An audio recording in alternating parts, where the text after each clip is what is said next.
बिस्मिल्लाहिर्रहमानिर्रहीम, अस्सलाम वालेकुम। मैं हूं काशिफ अहमद और आप देख रहे हैं मेरा फेसबुक पेज और यूट्यूब चैनल। नाज़रीन, सबसे पहले तमाम लोगों को 2023 की बहुत बहुत मुबारक हो। साल 2022 उसका अख्ताम हो चुका है और साल 2023 शुरू हो चुका है। तो इसमें साल 2022 में हमने बहुत कुछ खोया, बहुत कुछ पाया। साल 2023 के लिए हम लोग तैयारी कर रहे हैं और हम लोग आज से ठान बैठे हैं कि हमने ये करना है, हमने वो करना है। अब ज़ाहिर-सी बात है, हर साल हम लोग प्लान बनाते हैं, हर साल हम लोग नया साल जब शुरू होता है तो हमारी कोशिश होती है कि हम बहुत ज़्यादा इस साल को तरतीब से एक मैनेजमेंट से लेके चलें। लेकिन फिर बस ये 2-4 दिन की या 1 आध महीने की हमारी रूटीन होती है, उसके बाद हम सारी चीज़ें भूल जाते हैं, सब कुछ नॉर्मल हो जाता है और जैसे हमने पिछला साल वेस्ट किया होता है, उसी तरह से हमारा अगला नया साल भी जो है वो वेस्ट हो जाता है और बस यूँ वक्त गुज़रता जाता है, हमें पता नहीं चलता और फिर ऐसे ही करते-करते बहुत सारे साल जो है वो गुज़र जाते हैं। अब चूँकि नया साल शुरू हुआ है तो ज़ाहिर-सी बात है, मेरा काम है आपको कुछ तहकीक बताना और सबसे पहले क्योंकि हम लोग मुसलमान हैं और इस बात पे बहुत ज़्यादा तनकीद की जाती है कि एज़ ए मुस्लिम हमें ये साल नहीं मनाना चाहिए। तो ये डिबेट एक जो इस्लामी स्कॉलर है या फिर जो एक बहुत ज़्यादा जिसके पास इल्म है वो बंदा तो कर सकता है। लेकिन मैं कुछ हक़ाइक़ आपके सामने रख सकता हूँ। वैसे तो बहुत सारे लोगों का ये ईमान है, ईमान नहीं बल्कि ये यकीन है उनकी इन्फॉर्मेशन के मुताबिक कि नया साल हज़रत ईसा अलैहिस्सलाम की पैदाइश से शुरू हुआ और फिर हज़रत ईसा अलैहिस्सलाम की पैदाइश से साल, क्योंकि ईसवी साल इसको कहा जाता है, तो हज़रत ईसा अलैहिस्सलाम की पैदाइश के बाद जो भी साल शुरू हुआ तो ये उनकी पैदाइश से भी उनको रिलेट करते हैं। लेकिन जो मैंने पिछली वीडियो बनाई थी एक, उसमें मैंने बताया था कि हज़रत ईसा अलैहिस्सलाम की पैदाइश के हवाले से बहुत ज़्यादा उबाम है। कोई 25 दिसंबर को मनाते हैं, कोई 7 जनवरी को, कोई 21 जनवरी को और कोई मुख्तलिफ़ तरह से। तो यूँ ईसाइयों में मुख्तलिफ़ ऐसे फ़िरके हैं जो मुख्तलिफ़ तरह से इस दिन को यानी कि शुरू करने की जिनकी रवायात हैं। ख़ैर, हम उस पे नहीं जाएँगे, हम इसको इस्लाम से अगर रिलेट करें तो इस्लाम में किसी भी जगह पे खुशी मनाना मना नहीं है। इस्लाम में किसी भी जगह पे खुशी का इज़हार करना या फिर नए तरीके से प्लानिंग करना या फिर अपने आने वाले दिन को पिछले दिन से बेहतर बनाना मना नहीं है, बल्कि इस्लाम तो ये कहता है भई आप लोग आने वाले वक्त के लिए प्लानिंग करो, अगला दिन आपका पिछले दिन से बेहतर होना चाहिए। असल में मुसलमान वही है जिसका आने वाला दिन उसके पिछले दिन से बेहतर हो। तो इस सिलसिले में अगर हम कहें कि हम नया साल शुरू होते ही बहुत सारी प्लानिंग्स करते हैं तो फिर तो गलत नहीं है। लेकिन मना क्या है? नया साल जब हम मनाते हैं तो उस पर मना क्या है? मना वो तमाम चीज़ें हैं जो इस्लाम में मना है, जो हमें नहीं करनी चाहिए। जो मतलब नया साल शुरू हो या फिर पूरे साल भर में हमें नहीं करनी चाहिए। क्या मना है? शराब पीना मना है हमारे इस्लाम में, क्योंकि नया साल होता है, लोग सेलिब्रेशन करते हैं और शराब पीते हैं। तो शराब पीना मना है, शराब हमें नहीं पीनी चाहिए, वैसे भी नहीं पीनी चाहिए, तो नया साल शुरू होता है तब भी नहीं पीनी चाहिए। नाच गाना मना है, नाच गाना हमें पूरी साल नहीं करना चाहिए, इस्लाम में भी मना है, वैसे भी मना है और नए साल में भी तो बिल्कुल नहीं करना चाहिए।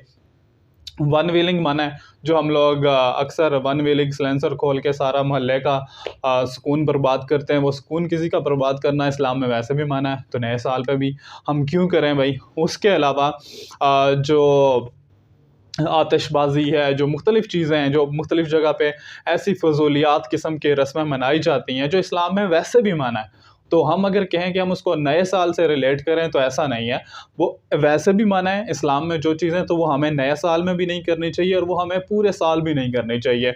तो अब चूँकि हम इस ऐसे मसले में फँस गए हैं भई कि हमने अपनी जो रोज़मर्रा की रूटीन है, वो तो हमने इसी साल के मुताबिक गुज़ारनी है। तो ये जो साल है जिसके 12 महीने हैं, जो ईसवी साल है, हमने इसके मुताबिक ही अपनी सारी रूटीन गुज़ारनी है। हमें छुट्टियाँ इसी के मुताबिक होनी हैं, हमें स्कूल आना-जाना, हमारे कॉलेज, हमारे यूनिवर्सिटीज़, हमारे पूरे मुल्क का जो निज़ाम है, दारो-मदार है, वो इसी पर है। तो भई हम इससे इख्तलाफ तो कर सकते हैं लेकिन हम इसको छोड़ नहीं सकते। हमारा जीना मरना इसी कैलेंडर के साथ है।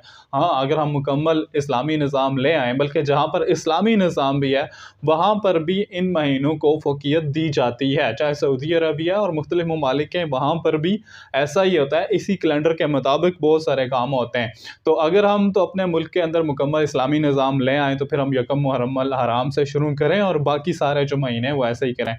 तो जी अब वैसे आप सबको पता ही होगा कि जो नया इस्लामी साल होता है उसमें 365 दिन 5 घंटे 48 मिनट 46.1 सेकंड पर मुश्तमिल होता है। तो इसलिए आप यूँ हिसाब लगा लें कि 4 साल गुजरने के बाद, 4 या 5 साल गुजरने के बाद जो 1 महीना होता है वो हमारा 28 दिन का होता है, और बाकी वो फ़रवरी का महीना 29 दिन का होता है। अब ये साल कब से शुरू हुआ? वैसे तो बहुत सारे लोगों का ये मानना है कि हज़रत ईसा अलैहिस्सलाम की पैदाइश से ये साल शुरू हुआ था। लेकिन हज़रत ईसा अलैहिस्सलाम की पैदाइश के हवाले से मैंने आपको पहले भी बताया कि उबहम है। तो हम ये बहुत सारे जो ईसाइयों के जो पादरी हैं या बहुत सारे इनके लिखने वाले जो लिखारी हैं, वो लिखते हैं कि जी ये गलती से हुआ, और हज़रत ईसा अलैहिस्सलाम कुछ की जो पैदाइश है वो 5 साल इससे पहले है। सो जो लिखने वाला था, जो जिसने ये साल बनाया, जिसको कैलेंडर बनाने का कहा गया, तो वो 5 साल उनकी पैदाइश के खा गया। तो इस तरह से तारीख़ में बहुत ज़्यादा गलतियाँ हैं, और उन गलतियों की वजह से आजकल हम बहुत सारे मसलों में पड़े हुए हैं। लेकिन ये मसला नहीं है, क्योंकि अब ये महीने इसी तरह से राइज हो चुके हैं और हमें इन्हीं के मुताबिक चलना है। लेकिन अब मैं आपको बताता हूँ बड़ी इंटरेस्टिंग बात क्या है कि जनवरी से लेकर दिसंबर तक ये जो महीने हैं ना, इन महीनों को जो नाम दिए गए वो किस बेस पे दिए गए? तो जी महीनों के नाम जो हैं उनकी हिस्ट्री बड़ी इंटरेस्टिंग है, और इंटरेस्टिंग भी है, और जब आप इसको सुनेंगे तो आप कहेंगे कि भाई छोड़ो इन्होंने, हम तो अपना इस्लामी साल ही मनाते हैं, वही बेहतर है। तो भाई ये आप तक है कि आप किस चीज़ को फॉलो करते हैं। आपको मैं ये जो पूरे 12 महीने हैं इनके नाम कैसे पड़े उनकी हिस्ट्री बता देता हूँ। तो जनवरी का महीना पहला महीना तस्वर किया जाता है, और ये जनवरी का महीना, इसको जनवरी क्यों कहा जाता है? ईस्वी साल के पहले महीने का नाम रोमियो के देवता जॉनसन के नाम पर रखा गया है। कहते हैं कि चूंकि इस देवता के 2 सर थे, इसलिए इंसान जनवरी में अपने माजी और हाल का जायज़ा लेता है। ये भी कहा जाता है कि जनवरी का लफ्ज़ लातीनी लफ्ज़ जनवा से अख़ज़ किया गया है, जिसका मतलब है दरवाज़ा। यूँ जनवरी का मतलब हुआ साल का दरवाज़ा। तो 2 मतलब मैंने आपको बता दिए कि एक जो सबसे पहला मतलब 2 सरों वाला, और उसमें 2 सरों का मतलब ये है कि हम पिछले साल यानी कि 2022 का जायज़ा लेते हैं, और 2023 के लिए हम क्या करते हैं, प्लानिंग लेते हैं। हम यानी कि पिछले साल से कुछ सीखते हैं और अगले साल के लिए हम उसको प्लान करते हैं। तो यूँ 2 सरों का मतलब ये हुआ। और दूसरा मतलब जो इसका जनवा से निकला, जिसका मतलब दरवाज़ा है, तो दरवाज़ा यानी कि साल का खुलना, साल का शुरू होना। और जो दूसरा महीना फरवरी है, फरवरी लातीनी ज़ुबान का लफ्ज़ फेब्रम यानी पाकीज़गी के ज़रिए से निकला है। अब ये महीना जो है, ये किसी देवता-शेवता वाला सीन तो यहाँ पर नहीं है, लेकिन जो लातीनी ज़बान है फेब्रम, उससे ये निकला है, जिसका मतलब क्या है, पाकीज़गी का ज़रिया। तो यूँ पहले साल में हम जनवरी से हम दरवाज़े से हम अंदर हुए, और फिर उसके बाद हम पाक साफ़ होना शुरू हुए, और उसके बाद महीना शुरू हो गया मार्च का। अब इस मार्च का ये जो मार्च का महीना है, इस महीने का नाम रूमी देवता मार्स यानी मरीख से लिया गया है। अहले रूम के अकीदे के मुताबिक बारिश, बिजली, बादल और गरज चमक सब देवता के हाथ में था। लफ्ज़ मार्च लातीनी लफ्ज़ मार्टस से अख़ज़ किया गया है। मार्च के महीने में अमूमन मौसम बहार का आगाज़ होता है। तो इसमें आपने देख लिया कि जो इनका देवता मार्स था, यानी कि उनके मुताबिक ये देवता जो था, ये बारिश बरसाने का सबब बनता था, बिजली, बादल और गरज चमक इसके अंडर थे। जो जैसे हम कहते हैं कि सब कुछ अल्लाह ताला के हाथ में है, उन लोगों के जो देवता थे, और जो मार्स देवता था, उसकी ये ज़िम्मेदारी थी कि भाई मैंने बारिश बरसानी है, मैंने बिजली जो है वो मेरे ज़िम्मे है, बादल मेरे ज़िम्मे है, गरज चमक ये सब मेरे ज़िम्मे है। तो यूँ मार्स साहब क्या करते थे, इन सब चीज़ों के पाबंद थे, और इस मार्च के महीने से लफ्ज़ मार्च शुरू हुआ, और मार्च के महीने में जो है वो बहार का आगाज़ भी होता है। बारिशें होती हैं, और उसके बाद बहार का आगाज़ शुरू होता है। अच्छा, अब अगला महीना बारिश शुरू होने के बाद अप्रैल का होता है। ये लातीनी लफ्ज़ अप्रैलस से बना है, जिसका मतलब है खोलने या आगाज़ करने वाला। इस महीने में नए पौधों और दरख्तों की नशो-नुमा का आगाज़ होता है, यानी कि खोलने वाला, इसका मतलब है खोलने वाला या आगाज़ करने वाला। अब आप देख लें कि जो अप्रैल होता है, इसमें जो फूल वगैरह हैं ये खिल जाते हैं, और इनकी पत्तियां वगैरह सब खुल जाती हैं, तो इसलिए इसका नाम अप्रैल रखा गया। ये भी लातीनी लफ्ज़ से है।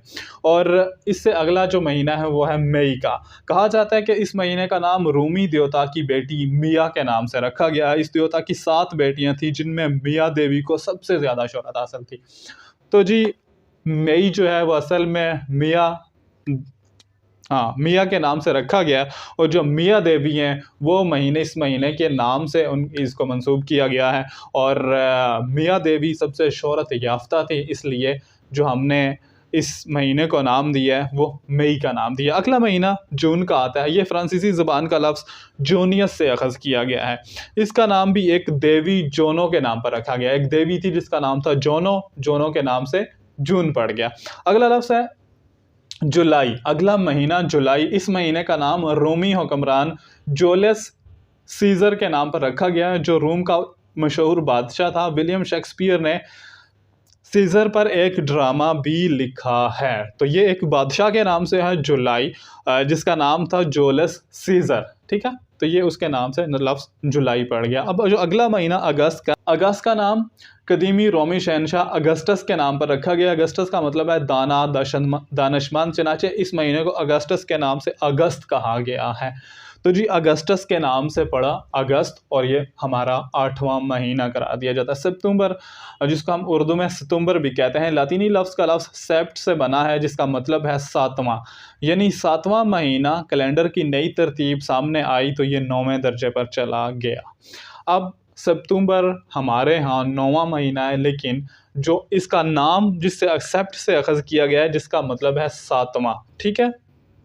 तो अब ये 7वां महीना नहीं रहा, ये 9वां महीना चला गया। तो यूँ कैलेंडर जब से बना उसके बाद इसमें मुख्तलिफ जिद्दत आती गई, इसमें मुख्तलिफ तरह की तरतीब चेंज होती गई। तो अब सितंबर 7वें से 9वें महीने पर है। इसी तरह अक्टूबर, लफ्ज़ अक्टो से निकला, लातीनी लफ्ज़ है अक्टो, जिसका मतलब होता है 8। ये तो आप सबको पता होगा, हमने केमिस्ट्री वगैरह में भी पढ़ा। इसी से साल के 8वें महीने का नाम रखा गया है। अब इसकी नई तरतीब जो है वो 10वां महीना है। नवंबर का नाम नवम, नवम से रखा गया है। नवम का मतलब है 9, तो इसलिए अब ये पहले जो है वो 9वां महीना था, अब ये 11वां महीना है। इसी तरह दिसंबर जो है वो लातीनी ज़ुबान के लफ्ज़ दसम से निकला है, जिसका मतलब है 10वां। तो यूँ ये साल का 10वां महीना होता था, अब ये साल का 12वां महीना है।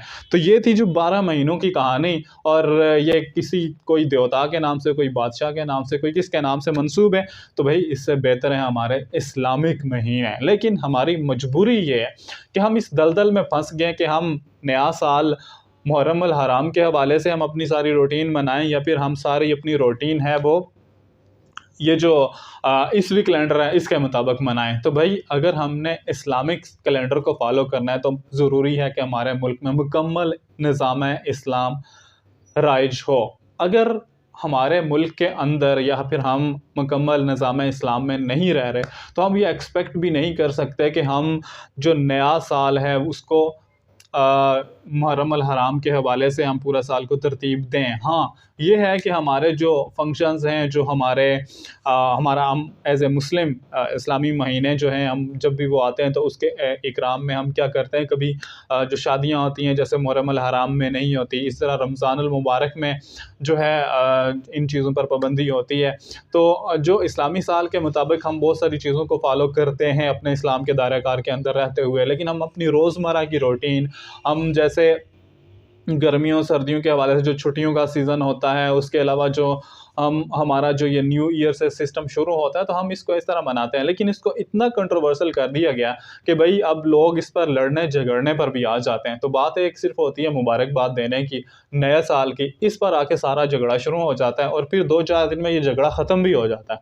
लेकिन हम लोग क्या करते हैं कि इस झगड़े को एक बुनियाद बना लेते हैं और फिर हम एक दूसरे में नफ़रतें बांटना शुरू हो जाते हैं। तो भाई कोई मसला नहीं है, नया साल है, मुबारकबाद बेशक दो, लेकिन जो चीज़ें इस्लाम के मुनाफी हैं एज़ ए मुस्लिम उनको ना अपनाओ। तो मेरी भी आपसे यही एडवाइस है कि इसको इतना ज़्यादा कंट्रोवर्शियल ना बनाएं, इसको इतना ज़्यादा आप नफ़रत का बायस ना बनाएं, बल्कि आप कोशिश करें कि इस पर आप एक अफ़ाम तफ़हीम के साथ मिल बैठकर गुज़ारा करें, क्योंकि हमने गुज़ारा तो करना ही है, लेकिन हमने अपने इस्लाम को फ़ॉलो करना है। तो अपने नए साल शुरू होने पर आप लोग अगर अपने लिए कुछ नई प्लानिंग करते हैं तो गलत नहीं है, नई प्लानिंग करें, नया साल से नई उम्मीद से और नए जज्बे के साथ जो काम पिछले साल में रह गए हैं उन कामों को इसमें पाया तकमील तक पहुँचाएँ और इस साल में अपने गोल्स आप ज़रूर सेट करें और जो गोल्स आप सेट करें उनको अचीव करने की भी कोशिश करें। तो इसी के साथ इजाज़त दीजिएगा। अल्लाह निगहबान।